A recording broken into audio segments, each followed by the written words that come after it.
আসসালামু আলাইকুম। প্রিয় দর্শক, আন্তর্জাতিক গণমাধ্যমে আপনাকে স্বাগতম। পৃথিবীর সবচেয়ে বিখ্যাত একটি গণমাধ্যম বিবিসি নিউজ ইন্টারন্যাশনাল। তারা প্রতিদিন এই মধ্যপ্রাচ্য তথা ইরান সংকট নিয়ে লাইভ আপডেট প্রকাশ করেন। 16 মার্চ 2026 বিবিসির আন্তর্জাতিক পাতায় যে খবরটি ইংরেজিতে তারা লাইভ আপডেটে প্রকাশ করেছে, সেটি বাংলায় করে আমি একটু সহজ করে দেওয়ার জন্য আমি যখন ভিডিওটি শ্যুট করছি তখন বাংলাদেশের সময় বেলা 2টা। চলুন কথা বাড়াবো না, শুরু করি। প্রেসিডেন্ট ডোনাল্ড ট্রাম্প কি বলেছে?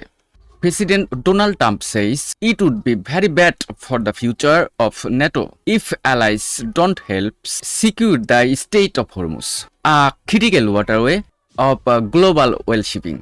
যার বাংলা করলে অর্থ আসে, প্রেসিডেন্ট ডোনাল্ড ট্রাম্প বলেছেন যে যদি মিত্র দেশগুলো হরমুজ প্রণালী নিরাপদ রাখতে সাহায্য না করে, তাহলে তা ভবিষ্যতে ন্যাটোর জন্য খুবই খারাপ হতে পারে। মানে ওয়ান কাইন্ড অফ ন্যাটোকে একটা থ্রেটের মতো বলা চলে, নাকি অন্য কিছু, আমি আসলে পুরো ঘটনাটি বুঝতে পারছি না। আপনারা জানেন যে হরমুজ প্রণালী কিন্তু বিশ্বের তেল পরিবহনের জন্য অত্যন্ত গুরুত্বপূর্ণ একটি রুট। এই দিক দিয়ে প্রায় বিশ্বের 20% তেল আপনার রপ্তানি হয়।